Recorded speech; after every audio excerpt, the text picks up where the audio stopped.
ये बात तो पक्की है कि उत्तर प्रदेश में जो प्रदर्शन रहा है बीजेपी का, उसका पोस्टमार्टम जरूर होगा। अभी तो सभी लोग व्यस्त हैं इस चीज को लेकर कि कैसे जल्दी से जल्दी सरकार बनाई जाए, कैसे जल्दी से जल्दी एनडीए को इकट्ठा करके बहुमत तक पहुंचा जाए और उसके बाद सरकार बनाई जाए। और फिर लेकिन उसके बाद पार्टी के जो वरिष्ठ नेता हैं वो बैठेंगे जरूर और उत्तर प्रदेश के जो नतीजे आए हैं उसका विश्लेषण किया जाएगा और फिर देखा जाएगा कि ये गलती किसकी थी। नमस्कार साथियों, मैं आपका दोस्त अशफाक अहमद और आप देख रहे हैं देशभक्त चैनल। ये यूपी में जिस तरीके से जबरदस्त झटका लगा है मोदी योगी को, तो वो उबर नहीं पा रहे हैं। समझ नहीं आ रहा है कि ये क्या हो गया, क्योंकि यूपी से बिल्कुल उम्मीद नहीं थी कि जो इंडिया गठबंधन है वो कुछ कर पाएगी। यूपी में तो भाजपा का था 80 में 80, लेकिन क्या हुआ, 29 सीट घट गई पिछले बार के मुकाबले, 2019 के मुकाबले। तो इस पे अब वो विचार विमर्श जो भी करेंगे, लेकिन हकीकत ये है कि यूपी में राहुल गांधी अब वो सबसे बड़े नेता बन के उभरे हैं। एक CSDS का पोल आज ही आया है, उसमें बता रहे हैं कि राहुल गांधी को 36% जनता PM देखना चाहती है, सबसे बड़ा नेता मानती है। मोदी जी को 32%। अब ये देखिए, यहाँ पे ध्यान देने वाली बात यह है कि 32% भी जो जनता जो बोल रही है, तो वो डर के मारे, क्योंकि ज्यादातर लोग जो सर्वे में जब जाते हैं तो वो कहीं उनका आइडेंटिटी जो है वो उजागर ना हो जाए, बाद में कोई बदला लेने ना आ जाए, तो वो साफ साफ बोलते नहीं है। तो आपको पता है कि मोदी के खिलाफ कोई बोल देता है तो उनकी जो ट्रोल आर्मी है और उनके जो गुंडे तत्व हैं भाजपा, वो लोगों को बहुत परेशान करते हैं। तो इसीलिए कोई सच नहीं बोलता। तो सच्चाई ये है कि मोदी जी को आज के डेट में 5-6% से ज़्यादा लोग पसंद नहीं करते। तो ये सबसे बड़ा फैक्टर सामने आ रहा है। आज जो सर्वे आया उससे समझ में आ रहा है कि राहुल गांधी का जबरदस्त जलवा हो गया है यूपी में, जो कि अब भाजपा के लिए बहुत मुश्किल खड़ी करने वाला है। और यूपी में वैसे देखा जाए तो राहुल गांधी ने जो दूसरी जो यात्रा करी, जो न्याय यात्रा फरवरी में, तो वो काफी वक्त बीता है। तो वो जहां जहां भी गए, बनारस, प्रयागराज, लखनऊ, कानपुर, जबरदस्त लहर थी राहुल गांधी की। और उसी ऐन वक्त में पर्चे फूटे हुए थे, जो पुलिस भर्ती के पर्चे थे यूपी के। तो युवा जो है वो पूरा सपोर्ट किए राहुल गांधी, और इसी से स्थिति यूपी में बदली है।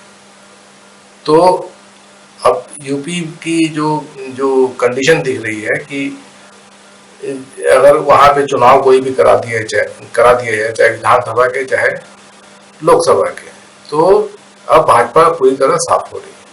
जो बुलडोजर बाबा थे, तो बुलडोजर बाबा की अब नहीं चलेगी, और मोदी जी की बिल्कुल अब बंद हो चुकी है। तो यूपी में अगर आप ऐसे भी देखें तो जो गढ़ है, जो बनारस का गढ़ है, चाहे वो या योगी आदित्यनाथ का गोरखपुर का गढ़ है, चाहे अयोध्या जिसके नाम पे मोदी जी इतना प्रचार किए थे, राम मंदिर राम मंदिर राम मंदिर, और विपक्ष को टारगेट किए थे कि राम मंदिर में को देखने नहीं आए, ये भगवान का श्राप लगेगा उनको और वो एकदम मटिया मीट हो जाएंगे। लेकिन एकदम उसका उल्टा हुआ, क्योंकि जनता को मंदिर नहीं चाहिए, जनता को अस्पताल चाहिए, स्कूल चाहिए, शिक्षा चाहिए, नौकरी चाहिए, महंगाई से छुटकारा चाहिए। जनता एकदम त्रस्त है। तो ये हकीकत है और इसी पे वोट भी पड़ा है। और एक और बड़ी बात कि लोगों में ये बात समझ में आ गई थी कि मोदी जी 400 पार क्यों बोल रहे हैं। 400 पार लाके वो आरक्षण खत्म कर देंगे, संविधान खत्म कर देंगे। तो ये चीज लोगों को समझ में आ गया, स्पेशली यूपी में, क्योंकि राहुल गांधी काफी वक्त यूपी में बिताए और राहुल गांधी की बात लोगों को समझ में आई। और अखिलेश यादव भी बहुत अच्छे तरीके से पूरा जो मैनेज करना था किया है। ये तो गनीमत है कि मायावती की पार्टी लड़ रही थी और 19 संसद क्षेत्र में उनके जो कैंडिडेट थे, तो उन्होंने जितना वोट बटोरा, तो जो फर्क था हार जीत का उससे ज्यादा था। तो अगर वो नहीं मायावती लड़ी होती या गठबंधन के साथ होती, तो ये सीट भी इंडिया गठबंधन को मिले होते। तब तो मतलब कि एकदम सुपर ही साफ था यूपी से भाजपा का। मतलब कि मोदी योगी जो है अब यूपी में बिल्कुल नहीं चलते हैं, और अब राहुल गांधी और अखिलेश इनकी तूती बोलती है। बाकी दूसरे प्रदेशों में भी देखें तो महाराष्ट्र में भी जो है भाजपा पूरी तरह साफ हो गई। भाजपा कहाँ नंबर 1 पार्टी थी महाराष्ट्र में 2019 में, अब चौथे नंबर पे चली गई है। अब उससे आगे कांग्रेस सबसे आगे ऊपर में है, उसके बाद में उद्धव ठाकरे है, उसके बाद में एनसीपी है, उसके बाद में फिर इनका नंबर लग रहा है भाजपा का। ऐसी हालत हो गई। और बाकी भी राजस्थान में भी कांग्रेस बहुत बढ़िया करी है, भाजपा की बहुत सारे सीटों पे सेंध मारे। हरियाणा में भी बहुत बढ़िया परफॉर्मेंस रहा, और बाकी भी देश में देखा जाए तो इंडिया गठबंधन बहुत अच्छे से लड़ी। कहीं कहीं पे थोड़ी कमजोरी रही।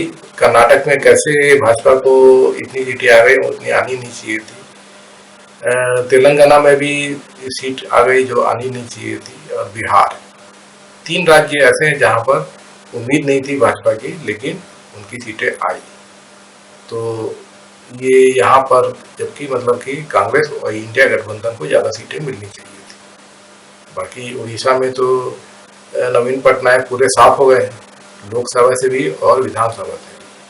तो उनकी तो जबरदस्त हार है, वो पूरे मतलब समझ लीजिए कि उनकी पार्टी अब खत्म।